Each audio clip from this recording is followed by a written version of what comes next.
കാണൂ പരസ്യരഹിതമായ ഏറ്റവും പുതിയ എപ്പിസോഡുകൾ. ലാലേട്ടന്റെ അമ്മയും പെങ്ങളെയും തല്ലാനേ ബുള്ളറ്റിന് മടിയുള്ളൂ. ഈ പറഞ്ഞ രണ്ടുപേരെ വേണമെങ്കിലും കൈകാര്യം ചെയ്തോളൂ.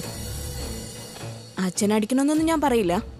പക്ഷേ ഇപ്പോഴങ്ങേർക്കേ നമ്മളുമായിട്ട് ഒരു ബന്ധവുമില്ലല്ലോ.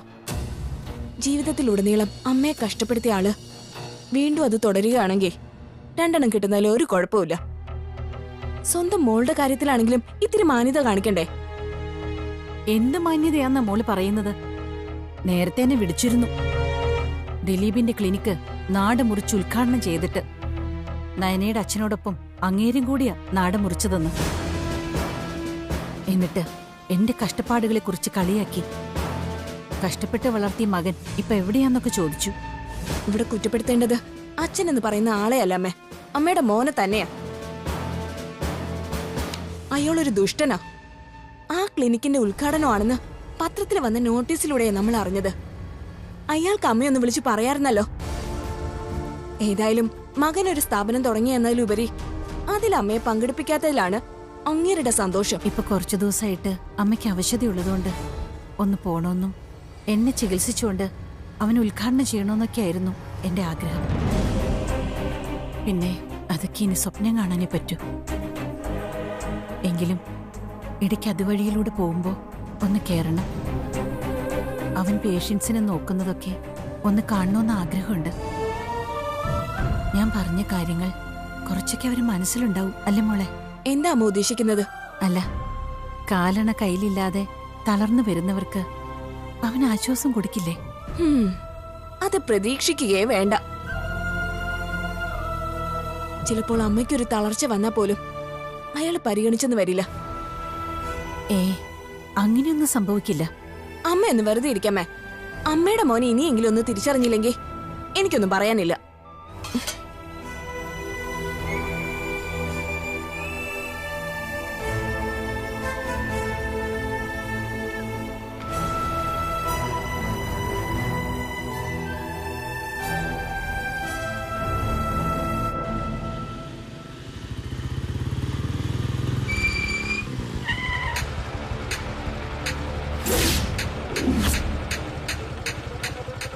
ഇനി എന്തിനാണോ എന്തോ. ഇറങ്ങ.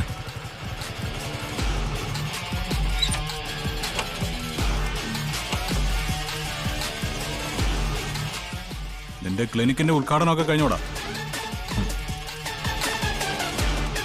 എന്താടാ ഒന്നും മിണ്ടാത്തെ? കഴിഞ്ഞു. ആരൊക്കെ ഉണ്ടായിരുന്നു അവിടെ? എല്ലാരും ഉണ്ടായിരുന്നു. എല്ലാവരും എന്ന് പറഞ്ഞാ നിന്റെ അമ്മയും പെങ്ങളൊക്കെ ഉണ്ടായിരുന്നോ? അവരെ വിളിച്ചായിരുന്നു, പക്ഷെ വന്നില്ല. വിളിക്കാൻ ചെന്നപ്പോ നിന്റെ കരണത്ത് അടി കിട്ടിയില്ലായിരുന്നോ? നിന്റെ അമ്മ നിന്നെ അടിച്ചില്ലായിരുന്നോ? ഞങ്ങള് പോട്ടെ. എന്താടി പോവാൻ ഇത്ര ധൃതി? കഷ്ടപ്പെട്ട് പഠിപ്പിച്ച അമ്മയെ കൂട്ടാതെ അവൻ ഭൂലോക പാഴായ അച്ഛനെയും പണക്കാരനായ അമ്മായിയച്ഛനെയും കൊണ്ട് നാടമുറപ്പിച്ചു. ഇനി ആ സ്ഥാപനം ക്ലച്ച് പിടിക്കൂടാ. ഞങ്ങൾ ഒരു വഴക്കിനും പോവാതെ ഞങ്ങളുടെ കാര്യം നോക്കി ജീവിക്കുക. ഇനി ഞാൻ എൻ്റെ അമ്മയും പെങ്ങളെയും ശല്യം ചെയ്യാൻ പോവില്ല എന്ന് പറഞ്ഞിട്ടുണ്ട്. അവരാ ഇങ്ങോട്ടൊന്ന് ശല്യം ചെയ്യുന്നേ. നിന്റെ അമ്മ നിന്നെ അടുത്തോട്ട് വന്നില്ലല്ലോ, നീയല്ലേ വന്നത്. അത് വരുവാടാ. കാരണം നിന്റെ പെങ്ങന്മാരാ സാക്ഷികള്. നിന്റെ അമ്മ വളർത്തിയതിലും നിന്നെ പഠിപ്പിച്ചതിലും. എല്ലാ മക്കളെയും അച്ഛനമ്മമാര് വളർത്താറില്ലേ, പഠിപ്പിക്കാറില്ലേ? നീ മിണ്ടരുത്. നിന്നോട് ഞാനെന്തെങ്കിലും ചോദിച്ചായിരുന്നു? സാധാരണ അച്ഛനമ്മമാര് മക്കളെ വളർത്തിക്കഴിഞ്ഞാൽ ഒരു ഘട്ടം കഴിഞ്ഞിട്ടാ അച്ഛനമ്മമാര് ബാധ്യതയാണെന്ന് നിന്നെ പോലെയുള്ള നന്ദി കെട്ടവന്മാർക്ക് തോന്നുന്നത്. എന്നാൽ അവര് പോലും നിന്റെ ഈ പ്രായത്തിൽ അമ്മമാരെ പാടെ തള്ളിക്കളഞ്ഞിട്ട് പോകത്തില്ലടാ. പ്രത്യേകിച്ച് നിനക്ക് വേണ്ടി മാത്രം ജീവിച്ചൊരമ്മയെ. നിന്നോടൊന്നും പറഞ്ഞിട്ട് ഒരു കഥയില്ലാന്നറിയാം, എങ്കിലും ആ അമ്മയുണ്ടല്ലോടാ, ഒരിക്കലും നിന്റെ ആ സ്ഥാപനം ഒളിഞ്ഞു പോണോന്നൊന്നും പ്രാർത്ഥിക്കില്ല. ഒരമ്മയ്ക്കും അതിന് കഴിയില്ലടാ. പക്ഷെ നീ ആ സ്ഥാപനത്തിലോട്ട് വലതുകാലം ചവിട്ടി കയറിയപ്പോഴെങ്കിലും ആ അമ്മയൊന്ന് ഓർക്കണമായിരുന്നു. ചുരുങ്ങിയ കാലത്തെ പരിചയമുള്ളൂ എനിക്ക് നിന്റെ അമ്മയുമായിട്ട്. അത്രയും നാൾ മതിയടാ അവരാരാണെന്ന് അളക്കാൻ. ഇവൾക്ക് വേണ്ടി ദേ ആ അമ്മയെ കണ്ടില്ല എന്ന് നടിച്ച് നീ നടന്നാല് എന്നെങ്കിലും ഇവള് കാരണം നീ കരയേണ്ടി വരുവടാ. എനിക്ക് അമ്മയോട് വെറുപ്പൊന്നുമില്ല. എന്നെയാ എന്റെ അമ്മയും പെങ്ങന്മാരും ശത്രുവിനെ പോലെ കാണുന്നത്. ആ അമ്മ ജയിലിലേക്ക് പോകാൻ പോയപ്പോ ഭാര്യയെ തിരുത്താതെ കൂടെ നിന്ന മോനല്ലേ നീ? പിന്നെ ആർക്കാ ശത്രു എന്നൊക്കെ നീ കൂടുതൽ പറഞ്ഞൊന്നും മനസ്സിലാക്കണ്ട. എവളെ വിളിച്ചോണ്ട് പോടാ. ഇനി കൂടുതൽ സംസാരിച്ചോണ്ടല്ലോ ഇടിച്ചു നിന്റെ നെഞ്ചു കലക്കും ഞാൻ. വാതിലി വിട്ടു പോടാ. അതെ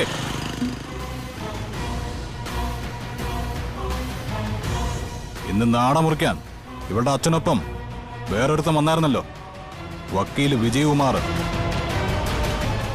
ഒരു ദിവസം ആ മഹാൻ ചത്തുമലച്ച് കിടന്നാലുണ്ടല്ലോ അതിന് വേറെ ആരുമായിരിക്കില്ല ഉത്തരവാദി, ഞാൻ തന്നെയായിരിക്കും. ഭാര്യയും മക്കളെയും കളഞ്ഞിട്ട് പോയത് നല്ല കാര്യം തന്നെയാ. പക്ഷെ വേർപിരിഞ്ഞ് നിന്നിട്ട് അവർക്ക് പാര പണിഞ്ഞ അയാളുടെ പള്ളയ്ക്ക് കട്ട പാറ തന്നെ ഞാൻ കഴിച്ചു. പറഞ്ഞേക്കാം അയാളോട്. വെക്കോ.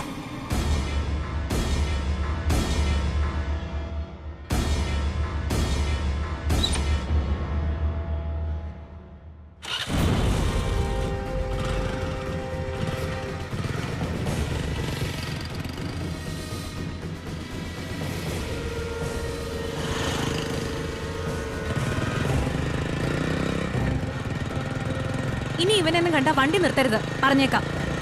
വണ്ടി നിർത്തിയില്ലെങ്കിലേ അവൻ ബുള്ളറ്റുമായിട്ട് പിന്നാലെ വരും, എന്നിട്ട് പിടിച്ചിറക്കി അടിയും തരും. ആ ശരി.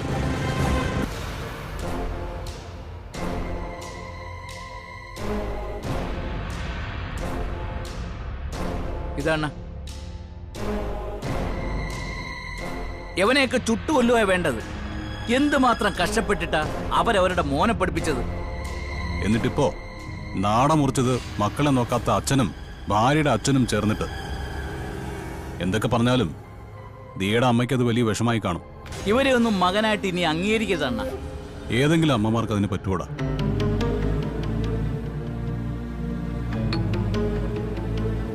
മക്കൾ അച്ഛനമ്മമാരെ തള്ളിക്കളഞ്ഞാലും അവർക്കതിന് കഴിയില്ല. അതുകൊണ്ടല്ലേ എത്ര കഷ്ടപ്പെട്ടിട്ടായാലും നരകിച്ചിട്ടായാലും മക്കൾക്കൊപ്പം പലരും പിടിച്ചു നിൽക്കുന്നത്. പുറത്തിറങ്ങുമ്പോൾ മക്കളെയും മരുമക്കളെയും കുറിച്ച് നല്ല അച്ഛനമ്മമാർ നല്ലത് മാത്രമേ പറയൂ. പക്ഷെ അവര് വീട്ടിനകത്ത് അനുഭവിക്കുന്ന പീഡനങ്ങളോ അത് ചിലപ്പോൾ പറഞ്ഞറിയിക്കാൻ പറ്റാത്തതായിരിക്കും. പല വീടുകളെന്ന അച്ഛനമ്മമാർക്ക് ലോക്കപ്പ് മുറികളാ. ജയിലിനകത്താണെങ്കിൽ നല്ല ഭക്ഷണമെങ്കിലും കിട്ടും. ഇത് മക്കളെ നന്നായിട്ട് നോക്കി വളർത്തിയ അച്ഛനമ്മമാർക്ക് അതിന് പോലും സാഹചര്യമില്ലാത്ത അവസ്ഥകളിലൂടെയാ ഇന്ന് വൃദ്ധജനങ്ങൾ കടന്നു പോകുന്നത്.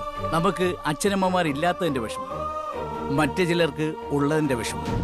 അണ്ണൻ ദിലീപിന്റെ കർണക്കുറ്റി നോക്കി ഒന്ന് കൊടുക്കേണ്ടായിരുന്നു. അവന് തല്ലിയിട്ട് എന്താടാ കാര്യം? ശിക്ഷ അവന്റെ കൂടെ തന്നെ ഉണ്ട്, അവന്റെ ഭാര്യ. അവളെ കൊണ്ട് അവൻ അനുഭവിക്കാൻ കിടക്കുന്നതേ ഉള്ളൂ. ദിയെ ഞാൻ ഇടയ്ക്ക് വിളിച്ചപ്പോ അവർക്ക് തീരെ വയ്യെന്ന് ഞാൻ അറിഞ്ഞത്. ദിയുടെ അമ്മയ്ക്ക് ലോ പ്രഷറുള്ള കൂട്ടത്തിലാ. അതൊക്കെ ഉണ്ടാവുമല്ലോ അണ്ണ. ആ അമ്മയുടെ മനസ്സിൽ കാണൂലേ മോനെ എങ്ങനെയാണ് വളർത്തിയെന്ന്. നമുക്ക് രാത്രി ഒരു പണി പണിഞ്ഞാലോ അണ്ണ? എന്ന് വെച്ചാ എല്ലാം കൂടി ഒന്ന് അടിച്ചു പൊട്ടിക്കാന്ന്. അവന്റെ വീടിന്റെ തീടാണ്. അതിനെപ്പറ്റിയൊക്കെ ഞാൻ ആലോചിച്ചതാ. പിന്നെ അങ്ങനെ ചെയ്താലും അത് ദിയും അവളുടെ അമ്മയും ചേർന്ന് ചെയ്യിച്ചതാണെന്ന് എല്ലാവരും പറയും. എടാ, പൊട്ടീര് കൊടുക്കേണ്ട സത്യം പറഞ്ഞ ആ വക്കീലിനാ. മകൻ അയാളെപ്പോലെ സ്വാർത്ഥനാണെന്ന് അറിഞ്ഞപ്പോ മകനെയും മരുമകളെയും കയ്യിലെടുത്തു. എന്നിട്ട് ഇപ്പൊ ഭാര്യയും മക്കളെയും തോൽപ്പിക്കുക. അവനെയൊക്കെ തല്ലുകയല്ല, കൊന്നുകളയാണ് വേണ്ടത്. അതിനിടയ്ക്കാ വേറൊരുത്തിനിപ്പോ ജയലാലിന്റെ പെങ്ങളെ കെട്ടിയിട്ട് അവർക്കൊപ്പം നിന്ന് ദിയും വീട്ടുകാരൻ ശല്യം ചെയ്യാൻ നോക്കുന്നത്. ഇനിയിപ്പോ ജയലാലിനെ കൊണ്ട് ദീപയുമായിട്ടുള്ള ബന്ധം പിരിയിപ്പിക്കാൻ വേണ്ടി അവർ ശ്രമിച്ചുകൊണ്ടിരിക്കും. അതുകൊണ്ട് എന്താണ് കുഴപ്പം? കുഴപ്പമൊന്നുമില്ലേ? എന്ത് കുഴപ്പം? ബന്ധം അങ്ങ് പിരിഞ്ഞു കൊടുക്കണം, എന്നിട്ട് ബന്ധം തുടരണം. മൂർഖന്റെ സ്വഭാവമുള്ള അമ്മയുടെ കണ്ണിൽ പൊടിയിട്ടാ പോരെ. ഇനി അതേപോലെയുള്ള കള്ളത്തരം ചെയ്തുകൊണ്ട് യാതൊരു കുഴപ്പമില്ല. എന്തായാലും ജയലാലെണ്ണം കെട്ടിയ താലി ദീപ ചേച്ചിയുടെ കരുത്തിൽ കിടക്കുകയില്ലേ? എന്തായാലും സാഹചര്യം വഷളായ നമുക്ക് ഇടപെടേണ്ടി വരും. ഇനി ഇടപെട്ടല്ലേ പറ്റൂ. എന്ന് വെച്ചാ അണ്ണന്റെ ചേച്ചിയും ഭർത്താവോ? ദീപേച്ചിയുടെ ഭർത്താവ് എന്ന് പറയുന്നത് അണ്ണന്റെ സ്വന്തം ചേട്ടനല്ലേ? അപ്പൊ അവരുടെ കാര്യത്തിൽ നമ്മൾ കുറച്ചുകൂടി ഗൗരവം കാണിക്കണം. അണ്ണൻ ദിയേച്ചിയെ കല്യാണം കഴിച്ചു കഴിയുമ്പോ അവരൊക്കെ ഒതുങ്ങും, ഒന്ന് ഭയക്കും. അതേപ്പറ്റി ഒന്നും ചിന്തിക്കാൻ പറ്റില്ല. ശബരിമല പോയിട്ട് മനസ്സ് മാറ്റി വന്നവനാ ഞാൻ. എന്നാൽ തിരിച്ചെത്തിയതിനു ശേഷം ആ നയനെയും അഡ്വക്കേറ്റ് വിജയകുമാറിനെയും കത്തി കാണിച്ച് ഭീഷണിപ്പെടുത്തേണ്ടി വന്നു. നമ്മുടെ സാഹചര്യം അതാടാ. നമുക്ക് പെട്ടെന്ന് സ്വഭാവം മാറ്റി നല്ലവനാനൊന്നും പറ്റില്ല. ആദ്യം ആയുസ് നീട്ടി കിട്ടുമെന്ന് നോക്കട്ടെ, എന്നിട്ട് മതി. ഒരു പെൺകുട്ടിയെ കല്യാണം കഴിച്ച് അവർക്കൊപ്പം ജീവിക്കുന്നതിനെ കുറിച്ച് ചിന്തിക്കാൻ. വെറുതെ നമ്മളെ ഓർത്തെന്തിനാടാ അവള് കരയുന്നത്?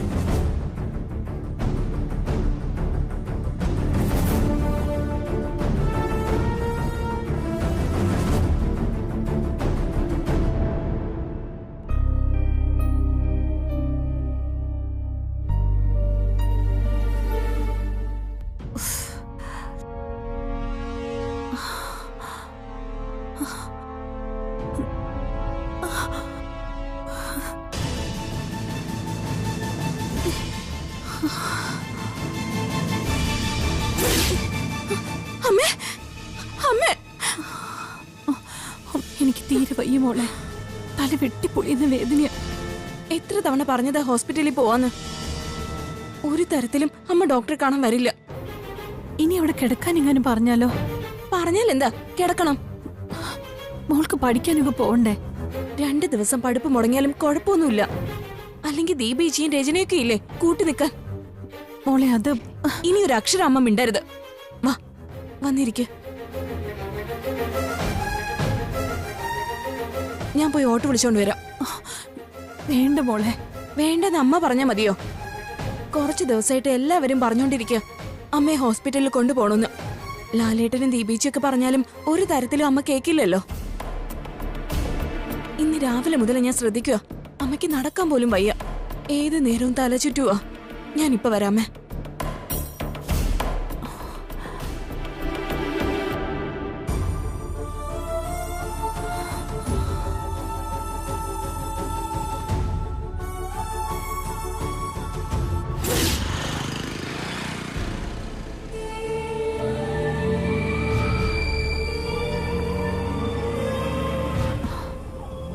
ഒന്ന് നിർത്തിയേ.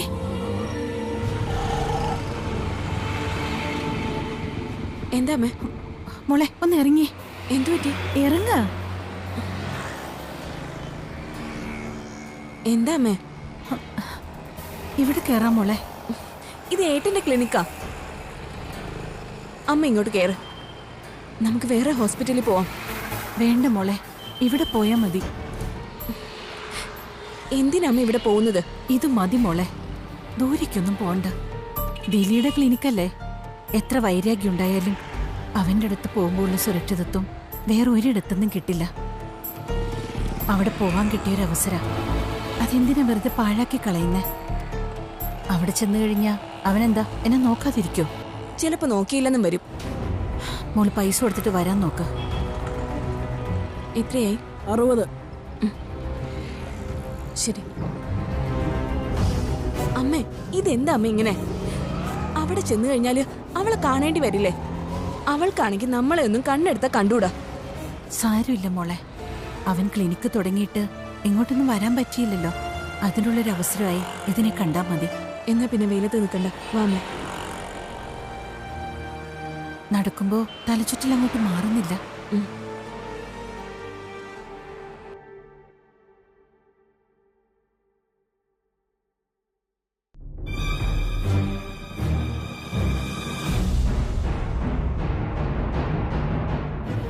എന്ത് വേണം? അമ്മയ്ക്ക് തീരെ വയ്യ. ഇനിയിപ്പോ ഇവിടുന്ന് അടുത്ത ഹോസ്പിറ്റലിലേക്ക് 4-5 കിലോമീറ്റർ ദൂരമുണ്ട്. ആ, അങ്ങോട്ട് ഇരിക്ക്. എനിക്ക് തീരെ വയ്യ. ഞാൻ വന്നൊന്ന് മോനെ ഒന്ന് അറിയിക്കോ? അറിയിക്കുന്നുണ്ട്. എല്ലാവരും വന്നത് അറിയിക്കുന്നുണ്ട്. ടോക്കൺ നമ്പർ 3 ചെല്ലു. നിങ്ങൾക്ക് ഡോക്ടറെ കാണാനുള്ള സമയം വരുമ്പോ അകത്തേക്ക് വിടാം. നേരത്തെ ഒന്നും ഇവിടെ ആരെയും കയറ്റി വിടാറില്ല.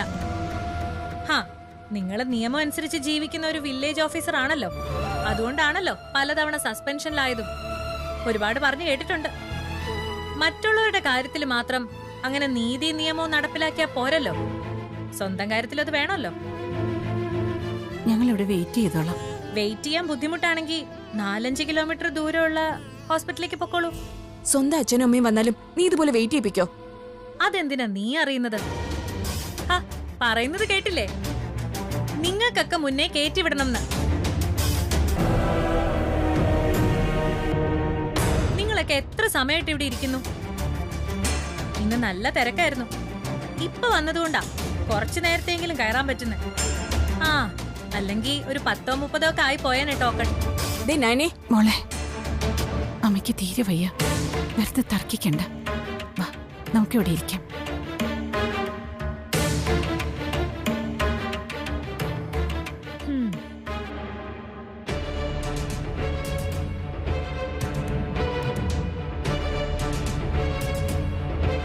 മോന്റെ ആശുപത്രിയാണെന്ന് പറഞ്ഞ് എഴുന്നള്ളിരിക്കുക, നാണവും മാനവും ഇല്ലാതെ.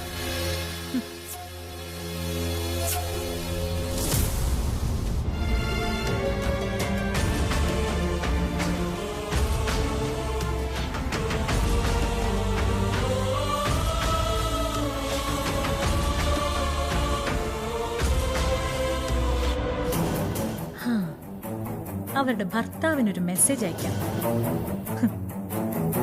ഭാര്യ എത്തിയിട്ടുണ്ട്, തളർച്ചയോടെ മോനെ കാണാൻ.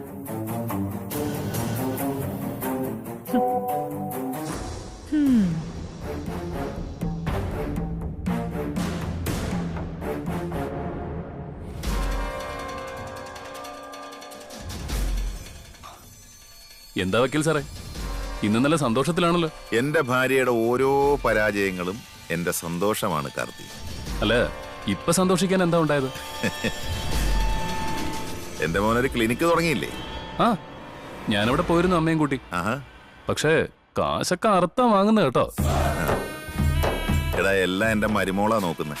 അവളൊരു സാധുവാ. ആ കൊച്ചു കൊള്ളാം. ബിസിനസ് ബിസിനസ്, അതില് സ്വന്തവും ബന്ധമൊന്നും നോക്കാൻ പാടില്ല. അതൊക്കെ മനസ്സിലാക്കി തന്നെ അവള് മുന്നോട്ട് പോകുന്നത്. അല്ല, ഈ വില്ലേജ് ഓഫീസറുടെ പരാജയത്തെ പറ്റി പറഞ്ഞില്ലല്ലോ. അതല്ലടാ രസം. അവളിപ്പോ അവിടെ ക്യൂ നിൽക്കുക എന്റെ മോന്റെ ക്ലിനിക്കില്. ഓ, അതൊന്ന് കാണാൻ പറ്റില്ലല്ലോ എന്നുള്ളൊരു വിഷമം മാത്രമേ ഉള്ളൂ. പണ്ടേ അവൾക്ക് ലോ പ്രഷറാ. ഇന്നിപ്പോ അത് ഒരുപാട് താന്നു കാണും. മരുമോള് മറ്റ് പേഷ്യൻസിനെ മറികടന്ന് ഇവളെ അകത്തോട്ട് പോകാൻ അനുവദിച്ചില്ല. അതേ മരുമോളിപ്പോ എനിക്ക് മെസ്സേജ് അയച്ചതേ ഉള്ളൂ. അതായത് കഷ്ടപ്പെട്ട് പഠിപ്പിച്ച അമ്മ മോനെ കാത്തു നിൽക്കുക അല്ലേ? എടാ, ഇതെല്ലാം അവളുടെ പ്രവൃത്തിയുടെ ഫലം. എല്ലായിടത്തും എന്നെ ജയിക്കാൻ നോക്കി. പക്ഷെ അന്ന് തൊട്ട് എന്നെ അറിയാവുന്ന ഒരാൾ ആ വീട്ടിലുണ്ടായിരുന്നു, എന്റെ മൂത്ത മോൻ. മറ്റത് രണ്ടും വെമ്പിള്ളേരായി പോയില്ല. അവര് പിന്നെ അമ്മയുടെ ചിറകിന്റെ അടിയിൽ ഒതുങ്ങിക്കൂടാനല്ല ആഗ്രഹിക്കുന്നത്. ദിലീപ് പുറത്തുപോയി പഠിച്ചോണ്ടേ അവന് ജീവിതം അറിയാം. എടാ, അല്ലെങ്കിൽ തന്നെ ഇന്നത്തെ കാലത്ത് ഏത് മക്കളാണ് അച്ഛനെ അമ്മയെ മുത്തച്ഛനെ മുത്തശ്ശിയൊക്കെ നോക്കി വീട്ടിലിരിക്കുവോ? എല്ലാവരും അവരവരുടെ കാര്യം നോക്കി പോവും. അത് തന്നെ എന്റെ മോനും ചെയ്തത്. എന്തായാലും അവൻ ഫോറിൻ കൺട്രീസിലൊന്നും പോയില്ലല്ലോ, ഇവിടെ തന്നെയല്ലേ ക്ലിനിക്ക് ഇട്ടത്. അപ്പൊ ഇപ്പൊ പോയാ വെയിറ്റ് ചെയ്ത് നിൽക്കുന്ന അമ്മയെ കാണാല്ലേ? ചെല്ലടാ, നീ ചെന്ന് കാണ് നയന മനോഹരമായ കാഴ്ച നയന ക്ലിനിക്കിൽ. ചെല്ല്. അമ്മായി അമ്മയെ പോലീസ് സ്റ്റേഷനിൽ കയറ്റിയ മരുമോള് സാറിന്റെ മരുമോള്. അന്ന് തൊട്ട് എനിക്ക് ആ കൊച്ചിനെ ഇഷ്ടമാണ്. അതുകൊണ്ടാ ഞങ്ങൾ ചെന്നപ്പോ കുറച്ച് തന്റെ ഇടം കാണിച്ചെങ്കിലും ഞങ്ങളത് കാര്യമാക്കാത്തത്. ഏയ്, അവളൊരു കുഴപ്പക്കാരിയല്ലടാ, പാവ.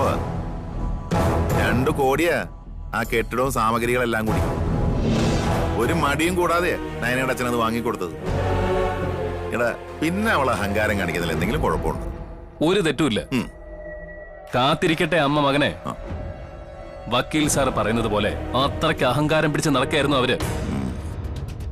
ടൗണിലെ പുറമ്പോക്ക് ഭൂമിയിലെ 4-5 കെട്ടിടം പൊളിച്ചതിന്റെ പേരില് അവർക്കെതിരെ ഇപ്പോഴും കേസുണ്ട്. എന്ന് വെച്ചാ ഇനി അവര് തിരിച്ച് ജോലി കയറാൻ പോകുന്നില്ല. അതിനെന്ത് വേണമെങ്കിലും ഞാൻ എന്റെ ഭാഗത്തുനിന്ന് ചെയ്തു. ഒരിക്കൽ ഞാൻ അവളുടെ മുമ്പിൽ കേസിൽ തോറ്റതാ.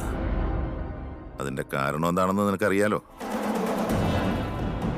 പക്ഷേ ഇനിയൊരു കേസുണ്ടായാൽ ഞാൻ അവളെ പൂട്ടും, ആട്ടാപ്പട്ടലം പൂട്ടും. ഇനി അവൾ ഒരിക്കലും ജോലിക്ക് കയറരുത്. കാലണ കയ്യിലുണ്ടെങ്കിൽ നിലത്തൊന്നും അല്ല ആ അഹങ്കാരി. ലോകം പിടിച്ചടക്കിയ പോലെ അവളുടെ പോക്ക്. അതിന് മതി. പഴയ ചാട്ടമൊക്കെ അവസാനിപ്പിച്ചിട്ട് അവളിന് വീടിന്റെ ഏതെങ്കിലും മൂലയിൽ ഒതുങ്ങട്ടെ.